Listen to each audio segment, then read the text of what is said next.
Soy Fernando Díaz Villanueva, hoy es 8 de junio de 2021 y esto es La Contracrónica.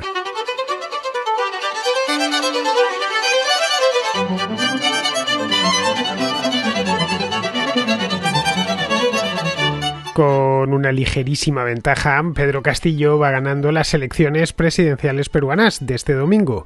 Lo está haciendo, como digo, por la mínima. En estos momentos, con el 95,1% del voto escrutado, el candidato, mejor dicho, vayamos con ella, las señoras primero, la candidata de Fuerza Popular obtiene el 49,82% de los votos, es decir, va segunda, va perdiendo frente al 50,18% de Pedro Castillo, que es el candidato de Perú Libre. Apenas 60.000 votos les separan, 61.000 exactamente en estos momentos, lo que de consolidarse este resultado deja una fractura muy profunda en la sociedad peruana que se dejará sentir durante el mandato de Pedro Castillo, si es que Pedro Castillo termina siendo presidente. Ojo, no es la primera vez que sucede, los peruanos nos tienen acostumbrados a estos finales de infarto en las elecciones en el año 2016, hace 5 años, y tras varios días de recuento, Pedro Pablo Kuczynski obtuvo la victoria frente a la misma Keiko Fujimori por un 50,12% de los votos frente al 49,88%. Lo he ido a mirar porque evidentemente pues no conocía esa cifra, no la recordaba. En aquel momento la diferencia fue incluso menor de la que hay ahora mismo, fue de 40.000 votos. Bien, pues como sucedió hace 5 años, las elecciones han sido a cara de perro. Las hemos podido ver aquí en la Contracrónica hace muy poquito tiempo, menos de una semana, aunque esta vez la polarización política ha ido algo más lejos. Fujimori y Castillo representaban, bueno, y siguen representando dos opciones políticas radicalmente opuestas, muy opuestas. La primera, marcada por acusaciones de corrupción, la primera es Fujimori, obviamente, pues está marcada por acusaciones de corrupción, estuvo en la cárcel hace no mucho tiempo, estuvo el año pasado, vamos, la liberaron, ha conseguido, por lo que hemos visto, concentrar, pues si no todo, prácticamente todo el voto de derechas. El segundo, Pedro Castillo, que es un recién llegado, ya os lo presenté debidamente la semana pasada, es alguien completamente desconocido, hasta hace apenas 6 meses, pues ha hecho lo propio con la izquierda. Tenemos, por lo tanto, dos grandes bloques de votantes que quieren un cambio, a la vista está, si no, no hubieran votado a gente tan extrema, pero que no coinciden en la visión del país al que aspiran. Fujimori apuesta por mantener las reformas que se han ido implementando en Perú a lo largo de los últimos años, mientras que Castillo quiere empezar de cero, yendo a una constituyente que ponga en marcha algo parecido a una revolución que incluiría un sinnúmero de nacionalizaciones. El resultado, aunque le queda ya poquito, porque estamos ya pasado el 95% del escrutinio, que está aún abierto, y cada voto va a contar. Perú, entre tanto, contiene en estos momentos la respiración.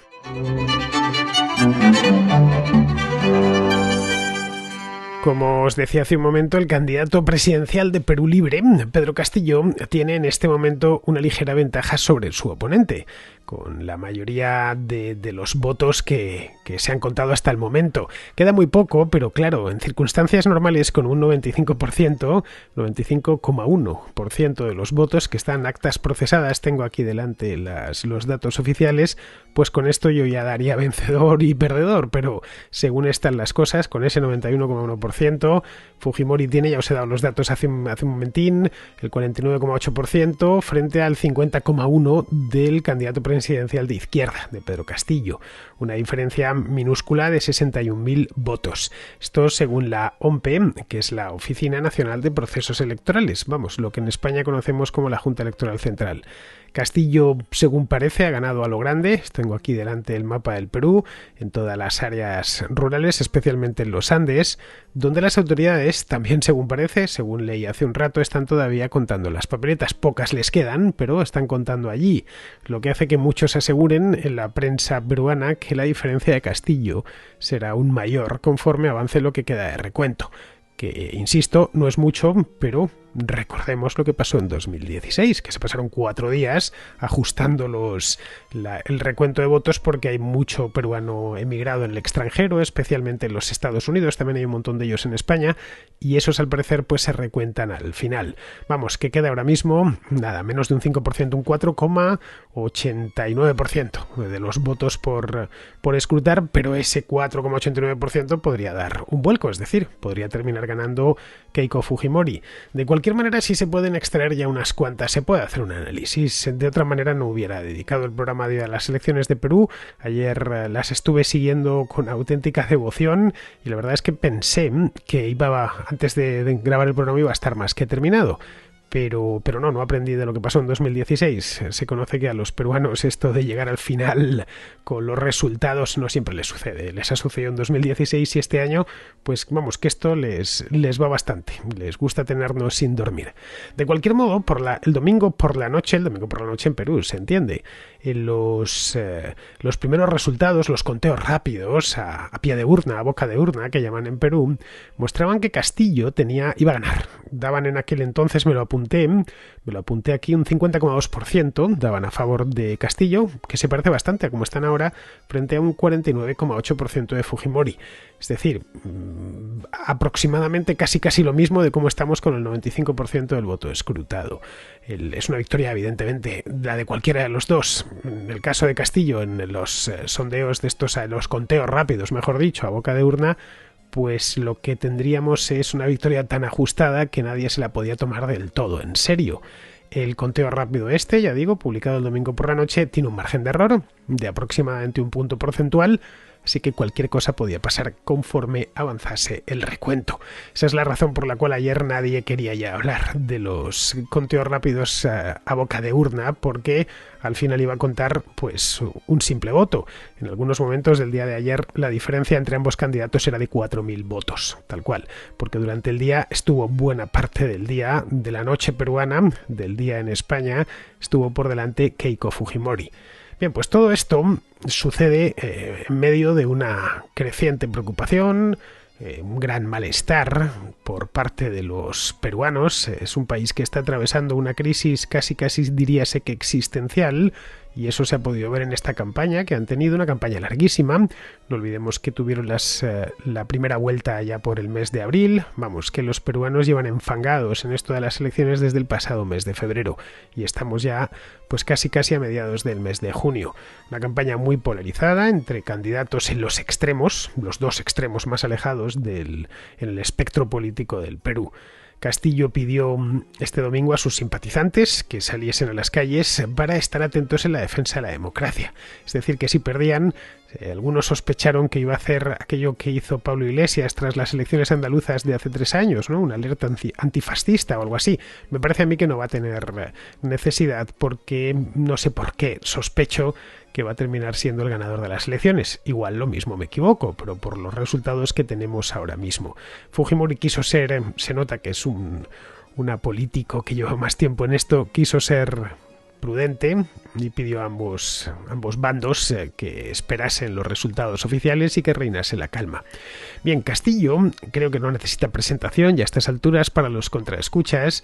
En fin, es un activista sindical, es maestro de una escuela rural. No ha ejercido de maestro mucho tiempo, pero bueno, lo fue en su momento. Es también un líder sindical de un sindicato de maestros de la provincia de Cajamarca. Acaudilló, mejor dicho, una huelga magisterial hace 4 años, en 2017, y aparte de eso, pues hoy por hoy es el líder de un partido un tanto peculiar, que se llama Perú Libre y que es de inspiración marxista. Este partido ha liderado las encuestas durante casi toda la campaña. Lo veíamos aquí la semana pasada y va por delante. Luego Fujimori fue achicando espacio a lo largo de las 2 últimas semanas, y bueno, este sábado estuve echando un vistazo y las encuestas le daban ya incluso a Fujimori una ligera ventaja. Fujimori tampoco necesita presentación, con ese apellido la verdad es que no le hace falta. Es poco probable que existan 2 Fujimoris de familias distintas en Perú. En Japón igual uno se encuentra muchos Fujimoris, pero en Perú solo puede haber unos. Así que sí, es hija de su padre, de Alberto Fujimori, fue diputada varios años en el Congreso y es pues líder de un partido de derechas que se llama Fuerza Popular, también conocido como Fuerza K. El logotipo del partido es una K, como la K de Keiko de su nombre es japonés obviamente, y el programa de Fuerza Popular pues se fundamenta básicamente en el de su padre, que es el expresidente Alberto Fujimori. La campaña, tal y como ya comenté aquí hace solo unos días, he hecho un par de programas sobre las elecciones peruanas, uno en el mes de abril y otro justo hace una semana, pues básicamente en líneas generales, y ahora que ya conocemos prácticamente los resultados finales por provincia y por departamento, lo que vemos es que ha enfrentado a la costa, que es más rica en Perú, frente a los Andes, que son más pobres. La costa es esencialmente mestiza, mientras que los Andes son indígenas. Podríamos a partir de aquí hacer un montón de distinciones sociológicas, pero así en líneas muy generales. Todo esto en medio de una pandemia que ha registrado, pues hasta la fecha, más de 180.000 muertos. Es de hecho la de Perú la tasa de mortalidad per cápita más alta del mundo. En Perú la tasa de muertos por millón de habitantes, la tengo aquí delante, me lo voy a buscar, es de 5.585 personas por millón de habitantes. Bien, en Brasil, que es otro país que está altísimo en el mundo, es de 2.213. En Estados Unidos de 1.840. En Colombia de 1.790, en Argentina de 1.782, en México de 1.757 y en España, que también tenemos lo nuestro, de 1.715. Es decir, que incluso tomando países con tasas de mortalidad muy altas, de muertos por millón de habitantes, como puede ser España, o puede ser Estados Unidos o Colombia, estamos hablando de cifras que están por debajo de la mitad de las que tienen en Perú. Vamos, que los peruanos están con bastante razón indignados por la gestión de la pandemia que ha llevado a cabo el gobierno. Tienen además una economía en caída libre que se contrajo un 11% el año pasado y una pobreza creciente. Así que ante esta tormenta perfecta, los peruanos directamente en la primera vuelta ignoraron a los candidatos centristas. No había más. Los candidatos moderados comparecieron, evidentemente, porque estos siempre comparecen, pero nadie les quiso escuchar. Y ahora, pues, lo que quedó para esta segunda vuelta son dos aspirantes, que está uno en la extrema derecha del espectro y el otro en la extrema izquierda del espectro. La segunda vuelta de estas elecciones ponía de cualquier modo, y esto ya lo anticipé aquí en abril, no la semana pasada, sino en abril, ponía a Perú ante un dilema horrible. Tenían que elegir entre tirarse por un barranco o hacerlo por un acantilado. De las dos maneras te vas a matar. Quizá por el acantilado mueras antes, ¿no? Sobre todo si abajo, pues qué sé yo, hay dura roca. Por el barranco tendrías alguna posibilidad de sobrevivir si sabes tirarte por el barranco, pero te puedes dar una buena costalada, un golpe en la cabeza y quedarte en el sitio. Así que a nadie le apetece evidentemente tirarse ni por un barranco ni por un acantilado, pues es lo que tenían que decidir los peruanos en estas elecciones. En algunos puntos recordaba todo esto a los años 80, que fueron en Perú especialmente convulsos, especialmente al final, cuando ya el país salía del primer mandato de Alan García, sumido en una crisis económica profundísima y no encontraba el modo de acabar con Sendero Luminoso, que fue aquella organización maoísta infame, desde donde lo miremos, mató a pues algo así como 70.000 personas. Bueno, mataba a miles de personas todos los años. El hecho de que apenas se recuerde a unos matarifes como Sendero Luminoso nos viene a decir cómo se ha terminado olvidando el pasado. Es algo que los peruanos creo que tienen que insistir en las nuevas generaciones, aunque solo sea para no volver a cometer errores como los que se cometieron entonces. Lo de Sendero Luminoso estuvo amargando la vida y envenenando la vida política peruana durante un montón de años, hasta que ya se acabó con aquello en los años 90, precisamente en tiempos del padre de Keiko Fujimori. Bien, pues en aquel momento, si nos retrotraemos al año 1990, que es cuando hubo elecciones, toda esta ira popular y este hartazgo llevó directo a Alberto Fujimori, que en aquel entonces era un desconocido, era un simple ingeniero agrónomo, tendría unos 50 años en aquella época, un tipo que además con estudios en el extranjero, había estudiado en Estados Unidos incluso, y que traía un programa regenerador. De hecho, el partido de Fujimori, un partido montado deprisa y corriendo, se llamaba Cambio 90. por el cambio y el año en el que se presentaba, que era 1990. Frente a Fujimori estaba aquel año, y esto lo recuerdo bien, estaba Mario Vargas Llosa, pero el escritor no tuvo opción, no iba a decir el premio Nobel, es que en aquel entonces no tenía todavía el Nobel, Vargas Llosa. Bien, el desconocido Fujimori arrasó en la segunda vuelta, he ido a mirar por cuánto, y ganó con mucha autoridad, ganó con un 62% de los votos. Recibió el apoyo de la izquierda, concretamente el APRA, el partido de Alan García, que lo creía preferible a Vargas Llosa, que en aquellas elecciones capitalizó el voto de centro-derecha, que no fue suficiente como para hacer de Vargas Llosa el presidente.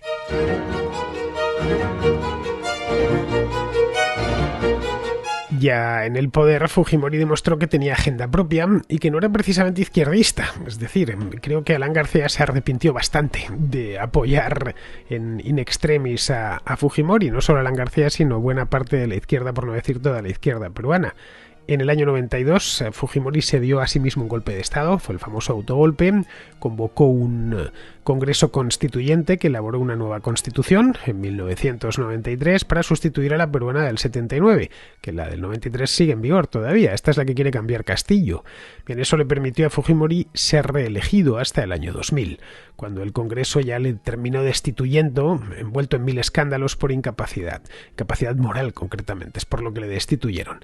Bien, de eso ha pasado ya bastante tiempo, yo recuerdo a la perfección cuando le destituyeron en el año 2000, ya me dedicaba a esto fue hace, pues han pasado ya más de 2 décadas. Pues bien, ahora su hija, que tiene 46 años, quiere seguir los pasos de su padre. Bueno, lleva 10 años queriendo seguir los pasos de su padre en la presidencia, pero hasta ahora no lo había conseguido. Y me da la impresión que con los resultados que tengo ahora mismo en la pantalla lo va a seguir sin conseguir. Fujimori hija, en este caso Keiko, porque su padre es un presidiario. La hija representa, yo creo que mejor que nadie ahora mismo, el establishment limeño, lo que en España denominamos casta política. Es una mujer que lleva en esto, pues podría decir desde siempre, porque llegó a ser primera dama del país a raíz del divorcio del padre allá por los años 90, era una mujer muy jovencita en aquel entonces, debía tener 19 o 20 años, pero como en aquel entonces era, claro, la primera dama. No era un cargo electo. Fue un cargo electo unos años más tarde. Se presentó al Congreso, las elecciones al Congreso en 2006, se hizo con el escaño y estuvo unos cuantos años de diputada. Luego ya, posteriormente, a partir de 2011, pensó en que lo suyo, lo que le llamaba de verdad, era ser presidenta. Y ya lo ha intentado tres ocasiones, 2011, 2016 y 2021. Vamos, no hace falta que recuerde que esa casta política capitalina es tremendamente impopular en el resto del Perú. También lo es en cierta medida Keiko Fujimori, no lo olvidemos. Es una mujer que no tuvo una primera vuelta muy buena. Pasó a segunda vuelta por puro descarte. Su partido, de hecho, en las elecciones legislativas del 11 de abril quedó por detrás de Perú Libre. Y ella misma, en la primera vuelta de las elecciones, pues no lo hizo bien, consiguió arañar solo el 13,4%, tengo el dato aquí, de los votos en la primera vuelta. Vamos, que apenas 1 de cada 10 electores en Perú le votaron en primera vuelta. Esto es un porcentaje muy inferior, por ejemplo, he ido a mirar los resultados en 2016, muy inferior a lo que la misma Keiko obtuvo en aquel entonces, cuando en primera vuelta se hizo con casi el 40% de los votos, el 39 y pico, y de hecho ganó. La primera vuelta de 2016 la ganó Keiko Fujimori, doblando en votos a Kuczynski, a Pedro Pablo Kuczynski, que tuvo el 21%, lo único que en segunda vuelta pues se consiguió rehacer, le apoyó todo el mundo y se hizo también por muy poco, tardaron, ya digo, 4 días en recontarlo todo, con la presidencia. Castillo, por contra, no pertenece a la casta limeña. No, al menos por ahora. Entiendo que si termina siendo presidente se convertirá en uno más de la casta limeña. Hoy por hoy es un recién llegado que ha llegado hasta aquí contra todo pronóstico y esencialmente impulsado por el descontento general que hay hacia los políticos, con la crisis económica, con la pandemia, y todo en él es un enigma. Ya está, porque como os decía la semana pasada, apenas hay registros suyos. Sí, a fin de cuentas, habla a todo el mundo todo el tiempo, pero cuando tienes que sacar conclusiones de alguien, sacas en función no tanto de sus palabras como de sus obras. Y aquí hay pocas obras.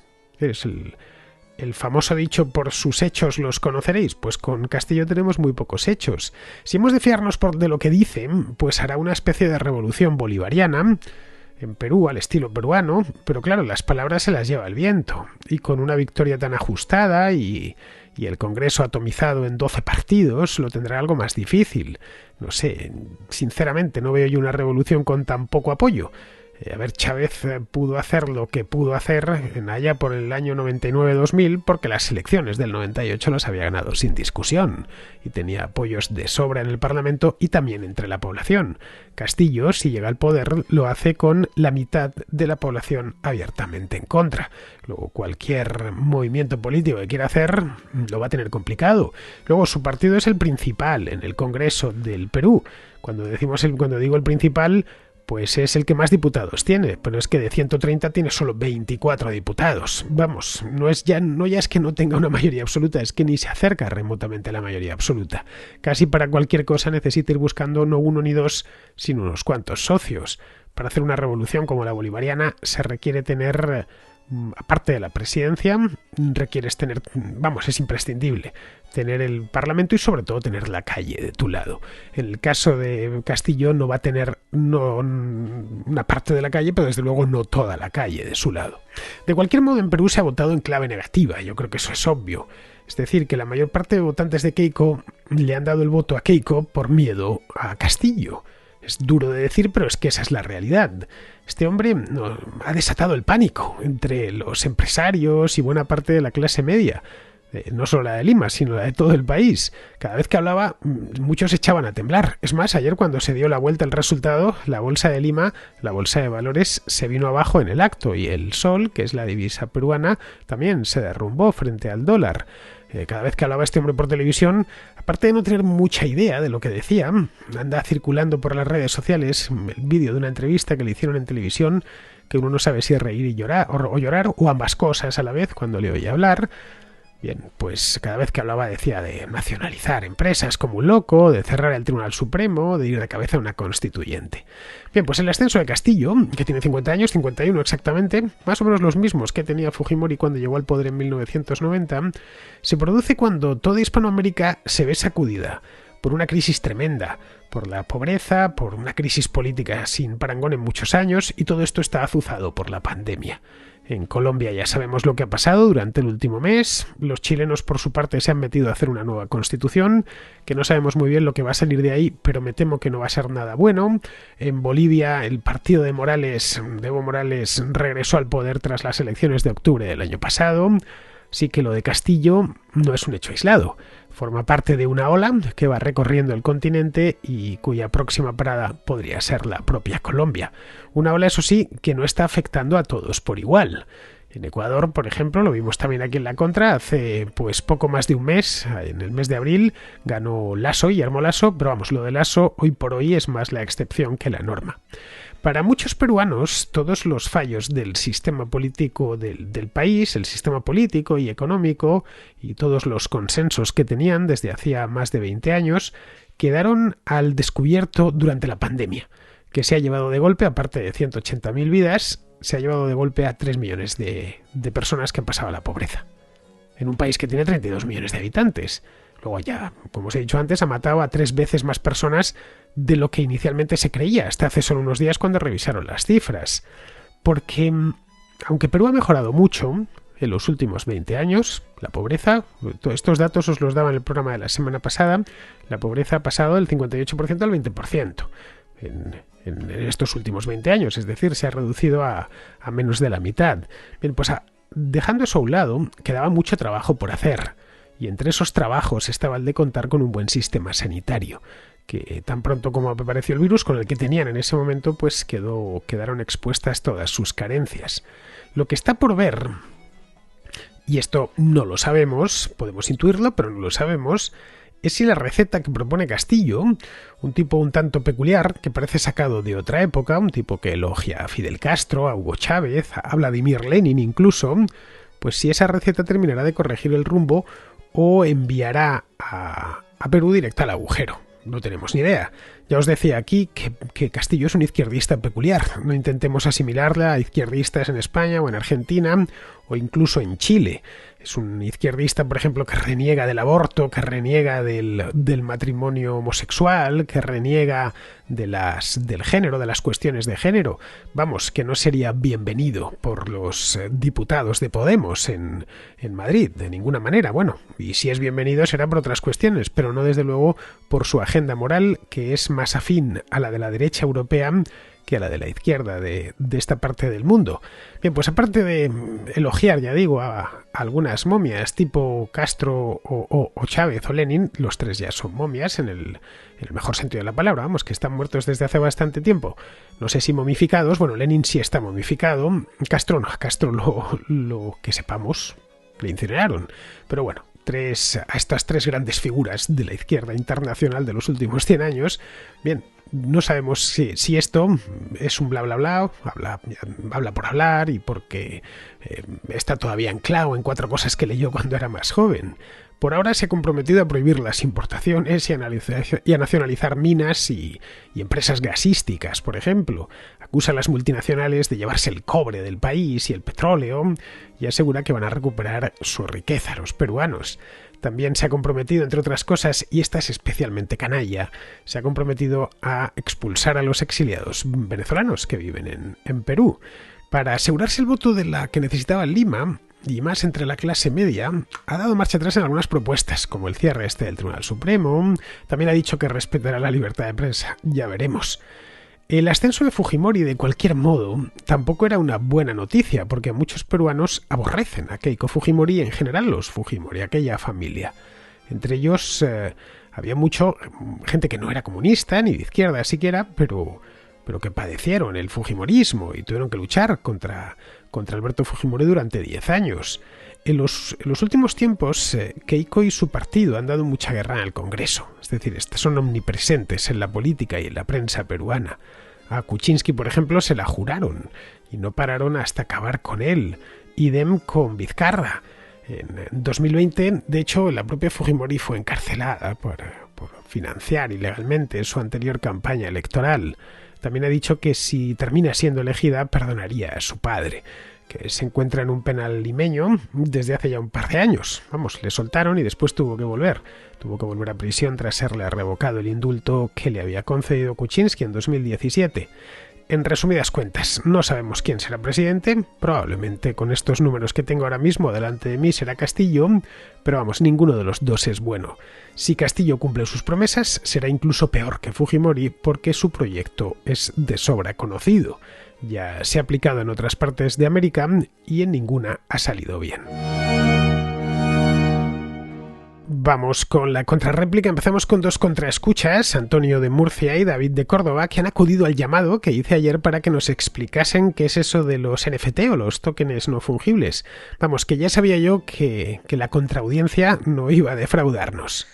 Es un token no fungible y se representa una propiedad, efectivamente, que no es fungible, que no es intercambiable por otra.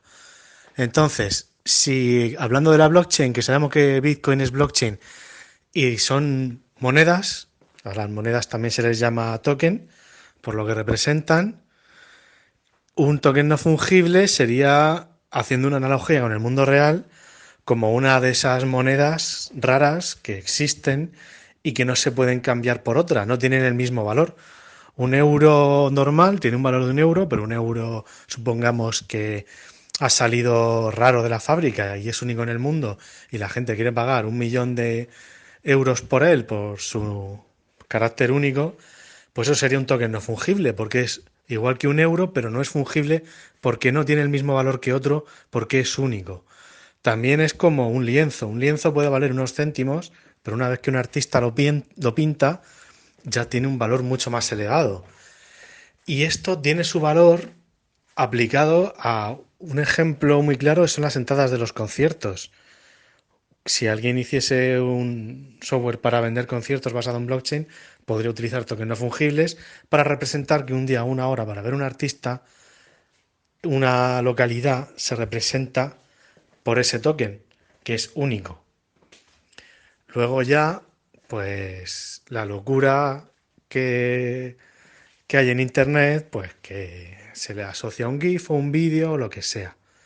Pero vamos, es muchas veces el río que hacen algunas noticias que oculta lo que es la función principal y el valor principal de la nueva tecnología.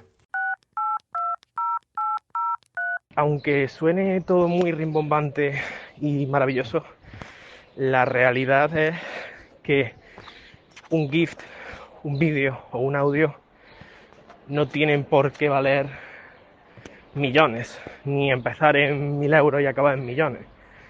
Eso sería como decir que un cuadro, por ser cuadro, puede acabar valiendo millones, como poder puede, o no.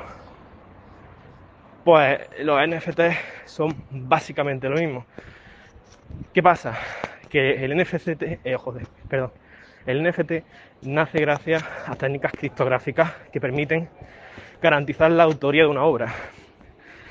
Y esto donde juega mucho y donde tiene mucho sentido es para coleccionismo, por ejemplo, donde la gente quiere tener la autoría de una obra. Que aunque se pueda copiar en internet, yo soy dueño de una copia o un certificado original del autor. Nada más, nada menos. ¿Qué pasa? ¿Dónde está el problema? El momento en el que tienes NFT de cosas muy simbólicas, dígase primer tweet de la historia, dígase el GIF de Nyan Cat, que es la especie de gato tostada con arcoíris detrás. Pues básicamente es eso. No tiene mucho más. No tiene mucho más misterio. Nadie va a hacerse rico de la noche a la mañana, ni nada por el estilo. Es simplemente una forma, mediante criptografía, repito, por temas criptográficos que no viene a cuento detallar, podemos certificar la autoría y con ello, lo que digo, coleccionismo, básicamente. Un ejemplo similar sería por qué la gente se gasta, 10 millones de euros en un cuadro cuando tiene copia en el chino por 10.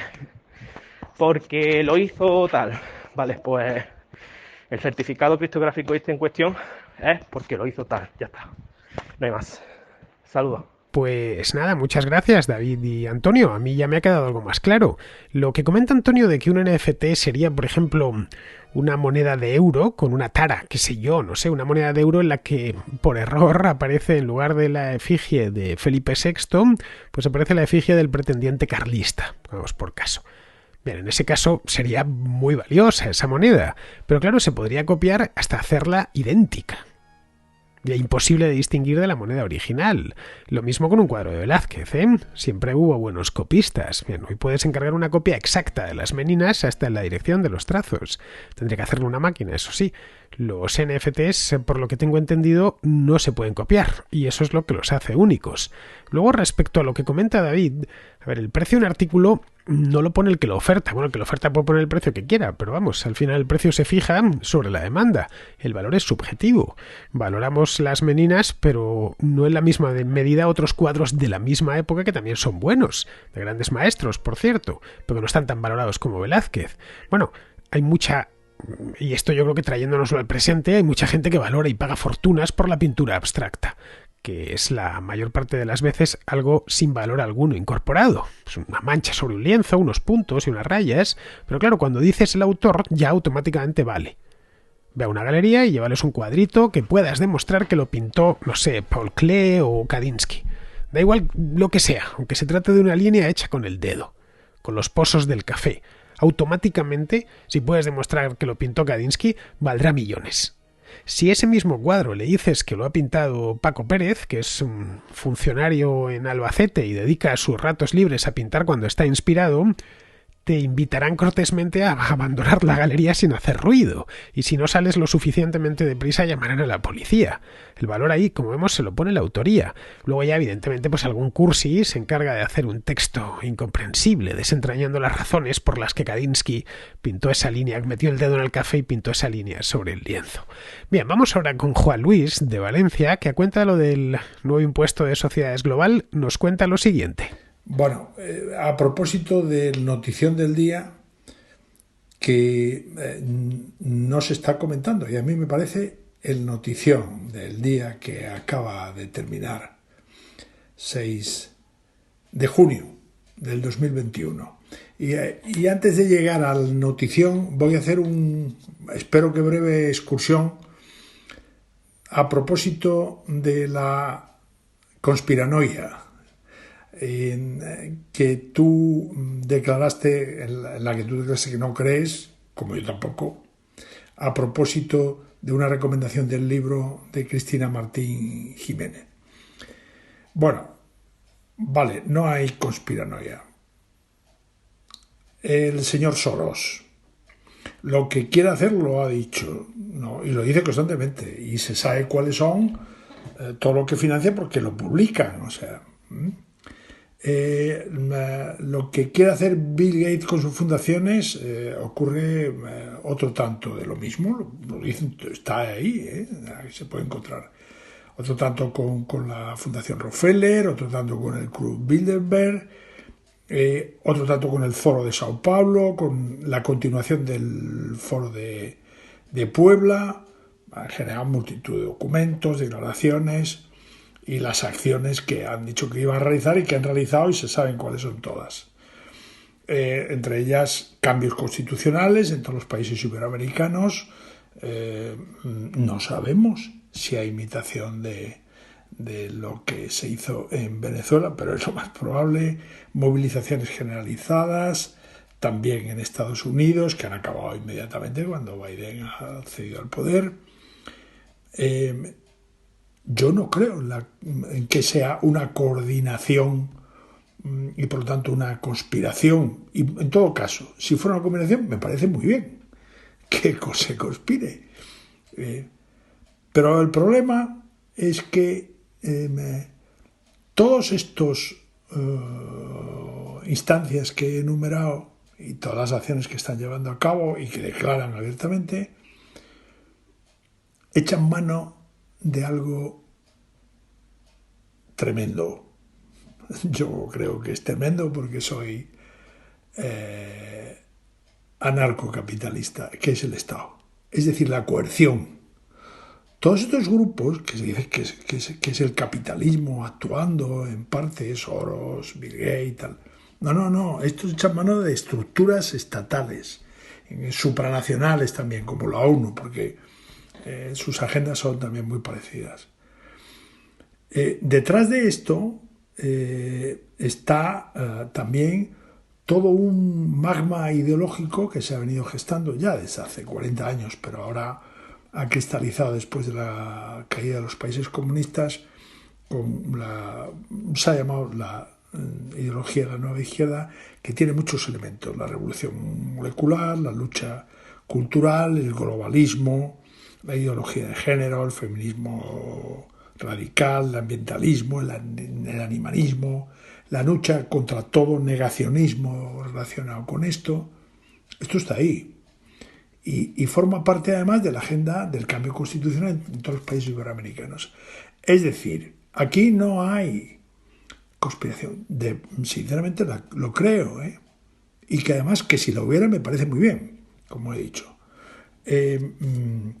Pero hay una coincidencia en la agenda, probablemente espontánea, que eso ocurre históricamente. Y hay ideólogos detrás, los más recientes son Ernesto Laclau y Chantal Mouffe, y muy inmediatamente a ellos, pues Antonio Gramsci, que ya lo conocíamos los que fuimos eurocomunistas en su tiempo, Foucault, toda la escuela de Frankfurt. Vale, no hay conspiración. Y ahora el notición. Primera página ayer, durante todo el día en El País. Textual. Acuerdo histórico del G7 para respaldar un impuesto global mínimo del 15% a las empresas. Bueno, aquí está. Esto sí que es conspiración. Que me parece muy mal, porque son estados y van a presionar con la coerción de un estado. ya sabemos, ¿no? Extractivo de rentas, sí o sí, ¿no? Esto es tremendo, esto es tremendo. Esto es para ajustar definitivamente a las estructuras administrativas de los estados para siempre. O sea, esto no quiere incompetencia. Claro, imagínense los países pobres, ¿qué pueden hacer? Si no pueden atraer las empresas. Esto es como la armonización, las palabras son preciosas, que se quiere poner de impuestos en Europa. A ver cómo compite Extremadura para atraer, que por cierto no va a competir porque sigue teniendo impuestos muy altos. Esto es tremendo.